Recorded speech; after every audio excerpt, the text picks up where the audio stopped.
Thank you very much indeed, and welcome to another series of cosy fireside chats. 1991 is a palindrome, which might sound like the name of your favourite cinema, but means, as I'm sure you know anyway, something that reads the same backwards, like the word radar. So 1991 backwards is 1991. And I thought it'd be a good game to try it on the names of my guests, but it doesn't work. Have you ever heard of an international singing star called Senoj Mott? No, he is better the right way round, because tonight we'll be enjoying the company of Tom Jones. And I'm delighted to say that we'll be joined by the highly decorous Penelope Keith. And first, a man whose company I always enjoy. He's about to return to the West End stage for a limited season. When asked why he'd been away so long, he replied, "Actually, I'm retired, but in order to keep myself in retirement in the manner to which I'm accustomed, I have to work." That's the way he looks at things. Ladies and gentlemen, Dave Allen.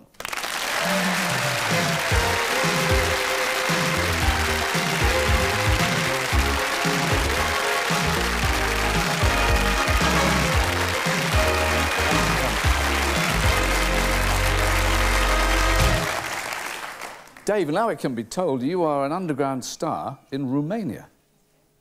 It can? How did you discover this? I don't know. Somebody came over from once Romania had been slightly liberated, and it turned out that they'd been flogging these shows around. They weren't shown openly. They were black market. And were they dubbed? Dubbed into Romanian. How did that work? You don't know. Terrible. I mean, can you imagine an Irish joke about the Pope in Romania? Where else are you an underground I've been, cult hero? well, people have tried to ban me in Norway, Finland, Sweden, Australia I was banned. I've been banned a few places. But you're a hero there too. I'm a hero there too. Poland is big, Germany's big. I've seen myself in German, that's extraordinary. The dubbing in German. I mean, I'm sitting on a stool going, I thought, Jesus, I didn't know I spoke the language. It does sound funny, though. Yeah. But what about reaction from fans? Have you heard from them? Well, I mean, recently, I was in London airport waiting to meet somebody. There was hordes of people, like everybody's hordes of people just waiting. And there was a young woman and a young man sitting near the coffee bar with a brand new baby. I mean, it probably had stamped on its head, brand new. It still had a wrinkle. It looked. And I was standing having a cup of coffee, and I said, "Is it new?" Which is a stupid question. And they said, "Yes, it is. It was born 3 days ago." And she had a slight accent. So I said, "Where are you from?" She said, "I'm from Poland." And I said, "Are you going back to Poland?" She said, "No. We're here to meet my mother, who's come over to see her first grandchild. And she's very excited. She's been on the phone for the last 10 days asking me the weight of the child, the size of the child, how beautiful the child is, what colour its eyes." And this sounded marvellous. So I said to her, I said, when you go to meet your mother at the barrier, do you mind if I just, because I like to observe, do you mind if I just stand behind you and look over your shoulder and watch the mother when she sees the baby's face? So we did. And this large lady is kind of wandering through, and I said, "Is that your mother?" And she said, "Yes, that's her." So we all waited for this. And the mother comes through the barrier and walks over to her daughter and looks at the baby and looks at her daughter and looks over her shoulder and sees me and goes, "Dave Allen!" and walked right by and grabbed a hold of me. A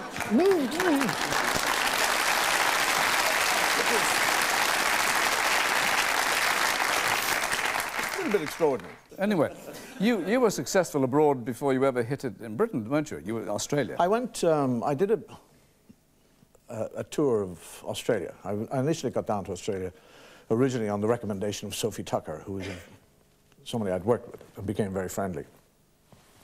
And she recommended to somebody down in Australia that I go and work there. So I was offered a contract. And that's really where I started, in a sense. It worked very well for me. Did you explore the outback while you were there? I've seen Australia inside out. The thing about the Australians, the interesting thing about the Australians, if you go to Ireland, the Irish will talk about the writers. They'll talk about Shaw and Wilde and Casey and Behan. Go to Germany, they'll talk about the composers, Mozart, Beethoven. France, musicians and dancers. Australia, it's crocodiles Sharks, stingrays, spiders that leap out of the ground. They have the most, and they delight in telling you. I mean, I'd arrived in Sydney 2 days, and they're telling me about, because it's about 104 degrees, and I think I'm going for a swim. They're going, where are you going for a swim? You know the sharks? That you can get taken by the sharks. And I said, well, surely, you know, there are shark nets. Oh, yeah, but they'll get through the shark net. And I, Jesus, so I go swimming, and I'm like a periscope. My head is going around and swimming. I believe if there's a shark out there, he's coming. Now, one of these Australians with one of these kind of sadistic sense of humor, this friend of mine, I'm swimming like this, going, where's the shark coming from? Because it's so hot, I got to get in the water. He swims underneath me. And as I'm swimming like this, he takes his fingernail and runs it down my crotch. Like, I'm not joking you, I outdid Jesus. I was on the... I was in the car drive home.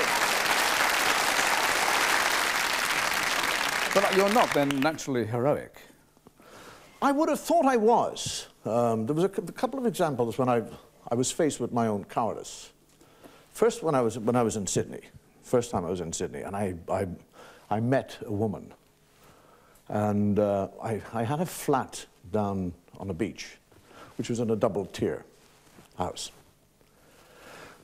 And we went down there for the weekend, and it was all beautiful. And I was tanned and sunny, a lot younger than I am. And there was 2 loos in the house, and I was using the loo upstairs, and she tried to get in. And I said, I'm in here. There's one downstairs. And there was a central staircase going down the stairs. So I hear her go down the stairs, tip-top, and then I hear, ah! And running up. And I go, my darling, she's in trouble. And I leap out, pulling up my knickers. And I said, what's wrong? She said, there's a funnel web spider down there. And I went, funnel web spider? So we go down the stairs, and there on the door, facing the bottom of the stairs, right there, is the most enormous spider I have seen in my life. I am not joking. It was as big as my hand, and it sat there on the door. And I went, oh, Christ. What can I do? So there's a broom there. So I said, stand behind me. And I get this broom, and I think, if I'll wait, and I go, whack, and I'll crush it with the broom. And I go, whack, and I miss it. I hit the door about a half an inch below the spider, who turns around and runs down the handle towards me. Now, my heroism, I trample over this lady that I love.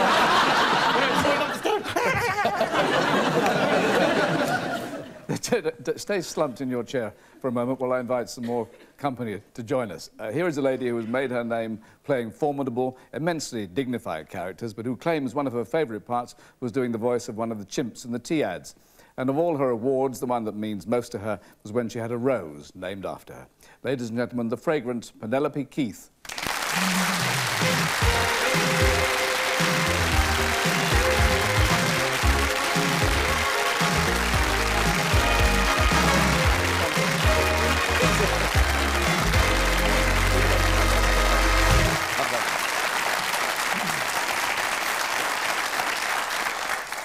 Is that the colour of the rose that is named after you? No, it's not. I'm gold.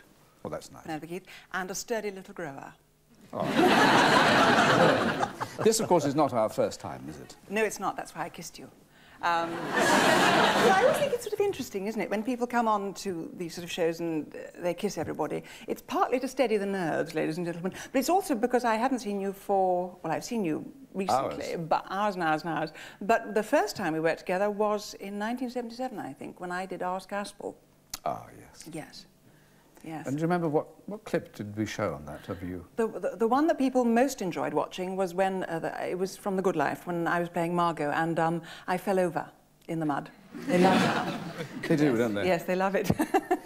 You're involved with an Irishman at the moment, aren't you? Yes, I am, very much so, yes. Tell us about him. The great Oscar Wilde, a play called The Importance of Being Earnest. And I'm playing Lady Bracknell It's a great part. I have to try and get the music that most people know about it out of my ears. It's been on the film of a great film they made with Damien Evans playing Lady Bracknell. So I'm trying not to listen to that in my ears, although everyone says to me, how are you going to say a handbag? Yeah, that's a handbag, isn't it? That line is... And how are you going to say it? I haven't decided yet, Michael. I really haven't. No. Yes. Well, it's still as fresh as ever as the play, isn't it? It's so wonderful, but there's always a very good reason why things go on and on and on. It's usually because they're good, and there's a very good reason why everyone knows about the handbag scene, because it's a brilliantly written scene. Yes, it is. We did a read-through on Monday, and people still laugh spontaneously. We're lucky enough to have Michael Dennison and Dulcie Gray in it, and Michael has played, he tells me, every male part in the play, and he now has his eye on Lady Bracknell, so I'm looking for any greased steps. But of course, Lady Bracknell, apart from the fact that you have to surmount what you think is the great performance, the definitive one, whether or not it'll soon cease to be, of course. But it's another bossy lady, isn't it? Yeah, yes, she is. I wouldn't say another one, but she's a bossy lady, certainly, yes. I mean, she gets her own way. Very intelligent woman, that's interesting, isn't it? Because at a time when intelligence wasn't a much prized virtue among women.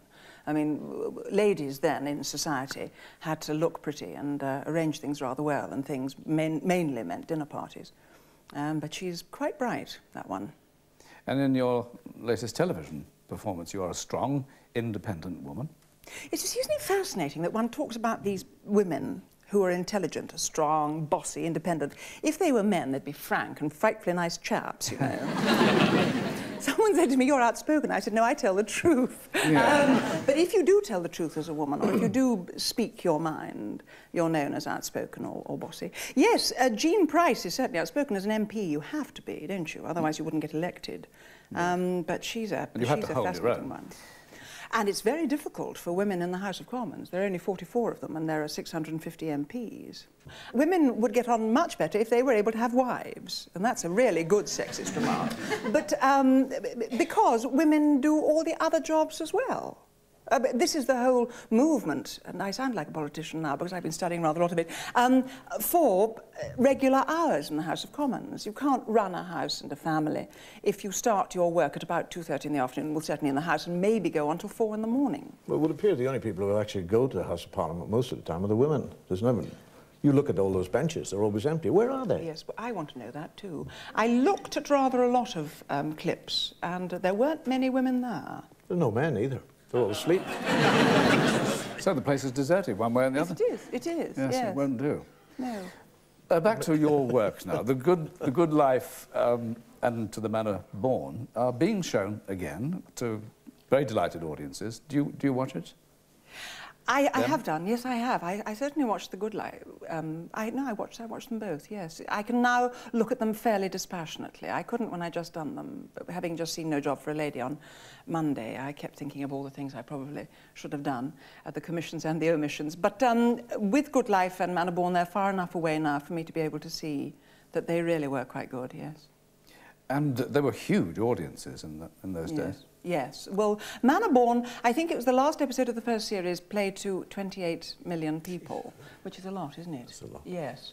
I remember the day the figures came out for that. I was walking up in London, going into the broadcasting house, and I kept thinking, what is 28 million? I couldn't, you know, I can conceive of a theatre with how many people there are there. Even that's a bit stunning sometimes. But 28 million, I reckon, was almost every other person.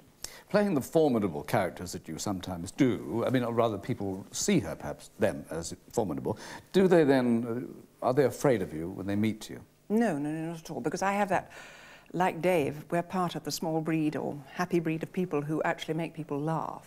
So I have a great bonus with that, so they're not frightened of the women that I play. They recognise that they can laugh along with them or at them. I do have, I slightly find it difficult in as much as if I go to parties or I'm occasionally asked to open things that they expect me to be funny.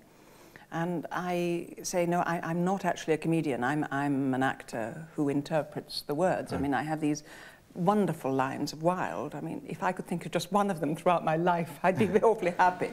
But I'm not actually funny per se.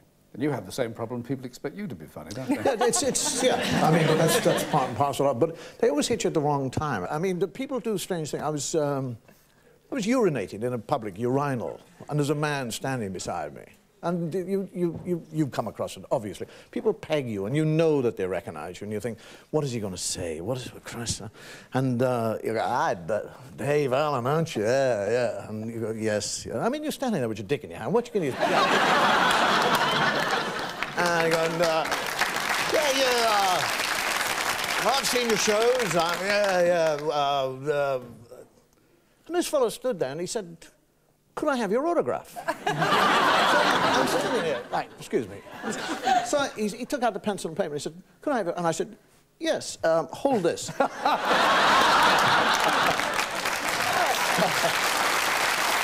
you didn't like it? Wasn't amused. I just remain in your pews, if you would, for a moment, because we're having a break, and after that, Tom Jones.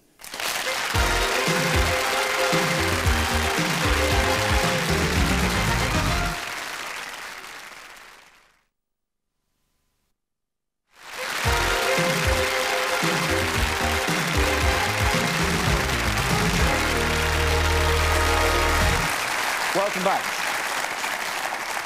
Welcome back and welcome home from the parched deserts of Nevada to the lovely soggy atmosphere of Britain, the boy from Pontypridd, Tom Jones.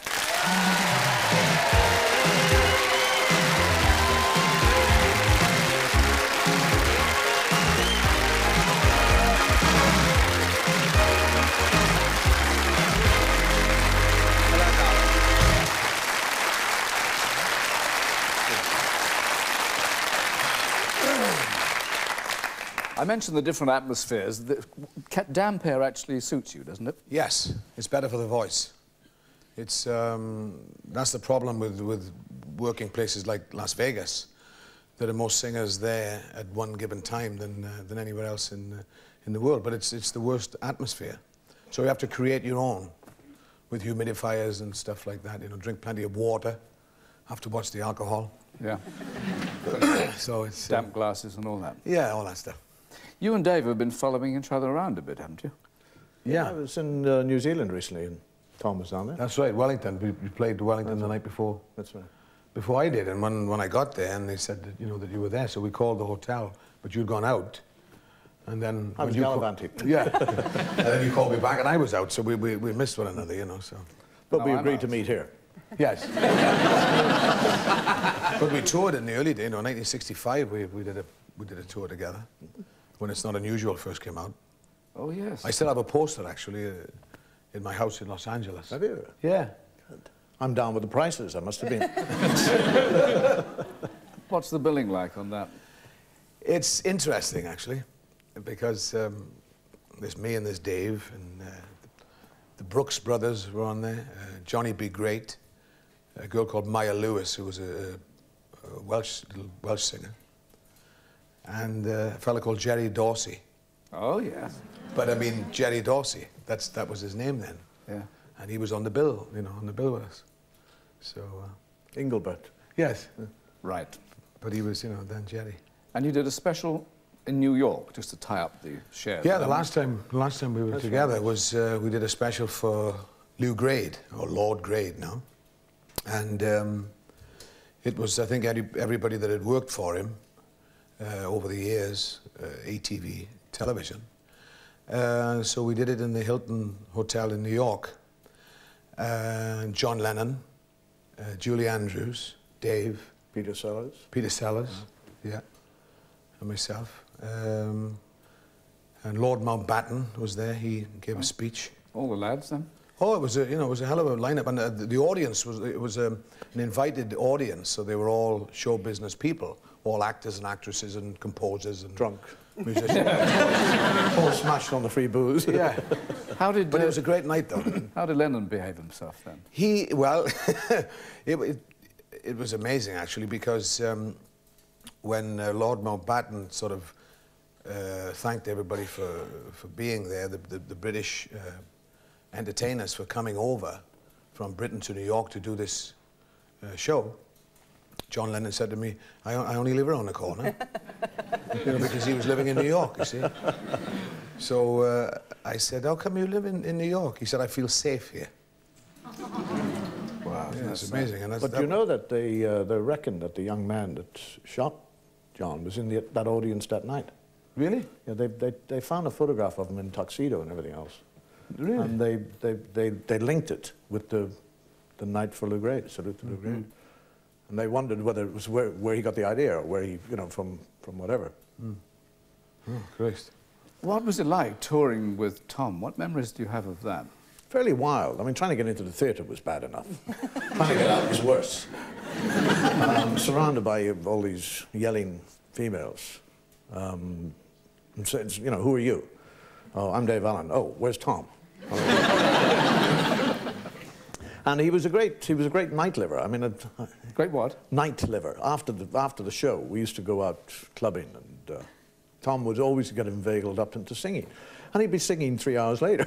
And then he'd say, Tom, you got a show tomorrow night. Just in your blood and you can't stop. That's right. But it was a great tour, though. We had It was a good tour, some laughs, some good laughs. Yeah, in the early days, you know. Talked about the billing. Of course, at the RSC, Penny, they don't have billing as such, do they? When you joined them, you did what? I was a tree, and I was the 55th citizen out of 12 in Julius Caesar. But I managed to get the notices because I say 55th because they had this wonderful great big hole in the stage that was supposed to make it look as though the forum was crowded with people, and there were in fact 15 of us, and we managed to look like 6. But for some unknown reason on the first night we'd all rehearsed this rather a lot, that everyone would have a general shout, but I don't know, everyone else shut up, and all you heard was, after the famous speech, Friends, Roans and Countrymen, lend me your ears, me saying, have an ear. Not quite like that, but similar to that. And I got rather a lot of notices from Bernard Levin and Ken Tynan. And so I thought I'd get the sack, but I didn't. They weren't friendly notices, they didn't. No, they were awful. No, awful. No. I think whenever you talk about notices, you only ever talk about the unfriendly ones, don't you? I mean, those are the only ones. Those are the ones I can remember. Yeah, They're the ones that did awful things. The ones that stick. Oh yes. Yes, if you walk in and there's one unfriendly face, that is the one you see. Oh, that's the one you see. You always see the person who's asleep. Yes. Do you? Never happens to me, I don't know. It happens to me, and I've seen it, yes. I always see someone nodding off. I've worked to somebody making love to somebody. Oh, that's rather nice. In Blackburn, in one of those nightclubs that had little kind of surround seats, alcoves. Did they have their backs to you? It was a very good one. I've been working there for a long time. And I couldn't believe it. I heard this. I mean, there's an extraordinary thing about when people have orgasms, they call on God, which is always a strange thing. They're all going, God, God, God, God. I thought they were having a religious experience. I mean, what the Christ is going on down there? You weren't having one then, were you?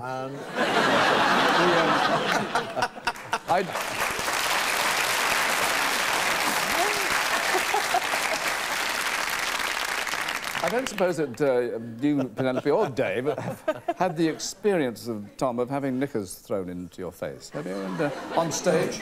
In disappointment, yes. They don't do that kind of thing. I've never had anything thrown at me. I'm awfully upset about it. So I've had flowers thrown at me once, but that was all. Well, that's nice. That was nice. I'll tell you what we've got, Tom. We've got early evidence of what incites women to do this chucking of drawers. The Young Loins, circa 1964. You go, you give me ooh, but chill the fever. Yeah, chill the fever. Wow, baby, chill the fever. Chills and fever's what you give to me. You give me oh, chills and fever. Yeah, chill the fever. Wow, baby, chill the fever. Chills and fever's what you give to me.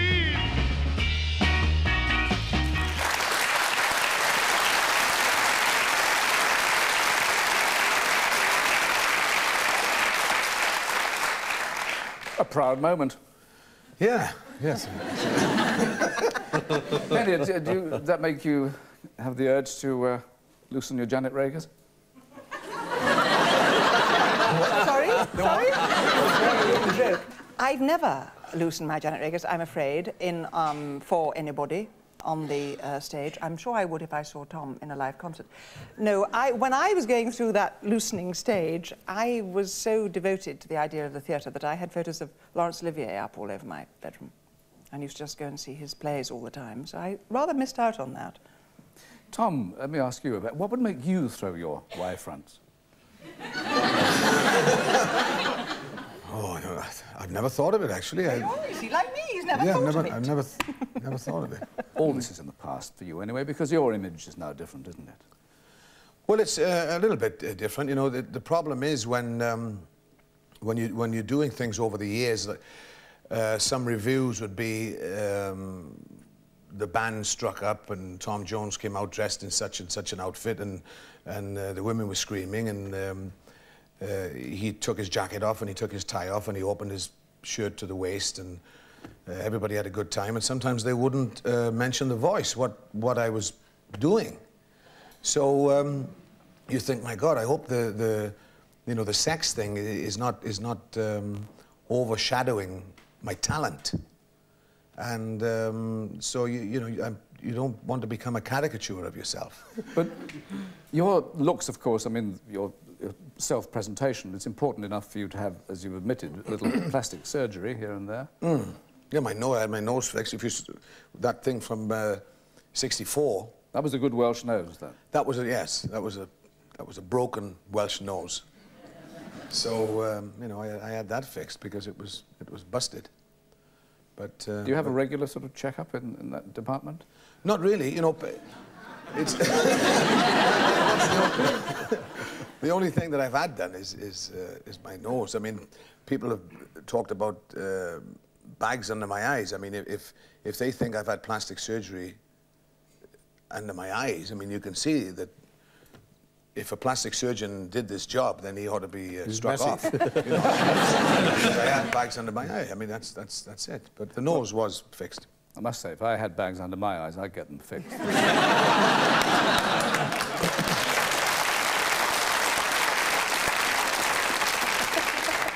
But Dave, you've obviously resisted temptation.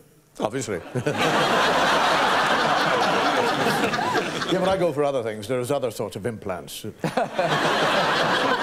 I mean, it is extraordinary. I mean, where science is going. I mean, I'm terrified now of flying because I believe that women who have silicone implants can explode at certain altitudes. I mean, you don't get hit by landing on a mountain. You get killed by a flying tit, you know.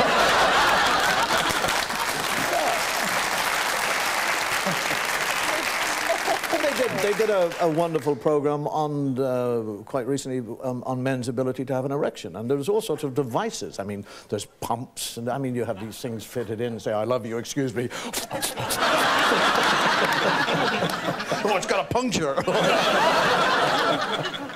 I mean, where do you begin? There's all, I mean, it's... You wouldn't know who they're going out with anymore, or what's coming off and what's coming our way. Penny, it's a purely hypothetical question because obviously it would never arise, but how far could you imagine going in preserving your own looks? No distance at all. The parts get better as you get older for someone like me. I was told when I was at drama school, because I was tall, they didn't imagine tall people were ever young. Happily now they're catching up and they are getting taller. But I was told I would never play any reasonable parts till I was 40. I'm happy to say I did. And so I feel the older I get and the more bags I get, the better the parts get, you see. That's my assurance. That is true. It really is, you see, because it's interesting how a lot of actresses rather, say there's nothing between Juliet and the nurse, either between me being 14 or being a much older woman. But in actual fact, certainly in the canon of our comedy, the parts are wonderful for women as they get old. I mean, people like Lady Bracknell, to name but 5. You know, they are wonderful as they get older. Tom, I'll now pry into your private life because you have a constant companion, Chris. Hmm. How long have you had a bodyguard? Well, Chris has been with me since... Because Chris is a man that's with me. He's more than a bodyguard. But he's been with me since... I mean, he's not sort of just a heavy, you know, a minder. He does a lot for me. He's like a road manager, you know, he does... but he is a minder as well, you know, if need be. But you have to have somebody with you. Chris has been with me since '83. Before that, I had a number of people. But you have to have somebody because if you're by yourself, you know, you can't be the baddie. If people come up, a lot of people, and you know, you could be in a restaurant having dinner or something, and I wouldn't want to be the one to say, I can't, you know, let me eat before I sign an autograph. You have to just have somebody there to... A buffer. Yeah, exactly. Now, your new image, it isn't so very different, but you're more, I don't know, mature, responsible, and you've got Chris and all that. Do you still seem to get into trouble with women? Yeah, well, that's, it's funny, that's the press, you know, that's the media. This happened even a few weeks ago, didn't it? The yes, new name was raised. Yeah, and it's all hearsay. You know, they don't. If somebody says something, they'll print it. If it's a worthwhile story, they'll print it without checking if there's any truth in it. Your dear wife, she puts up with these stories. She's a stoical girl. Well, she couldn't understand it at first, you know, at the beginning when things would come out. And then, but after a while, when she would be doing interviews herself, she was getting misquoted. So when things like that happen, she knows there's a lot of lies printed. So that's why she doesn't want to do interviews, because she said it's all been misconstrued and she's being misquoted. So she shied away from it. And she doesn't want to read newspapers because she said, look, I don't want to get upset over something that 9 times out of 10 is not true. 8 times out of 10. But, you know, like that. So she questions it if she sees it. It's not like some people would think that she'd say, oh, well, you know, whatever. That's not the case. The newspapers love it if you write in and say, look, how dare you print this about me? Because then they have another story to print. So it's a touchy situation. You don't really know how to deal with it, probably.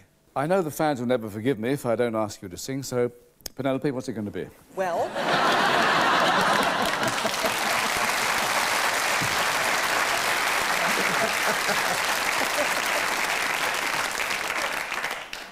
New record, Tom? Yeah, I just signed with Chrysalis Records, so I'm doing an album at the moment. So we have a single coming out on the 14th, which is called I Couldn't Say Goodbye. And I would be very pleased if you would sing it, but firstly I must say thank you all for being here, so thank you very much. Tom Jones. Penelope Keith. Dave Allen. And thanks for your company. See you next week. And now, Tom Jones, the man who couldn't say goodbye.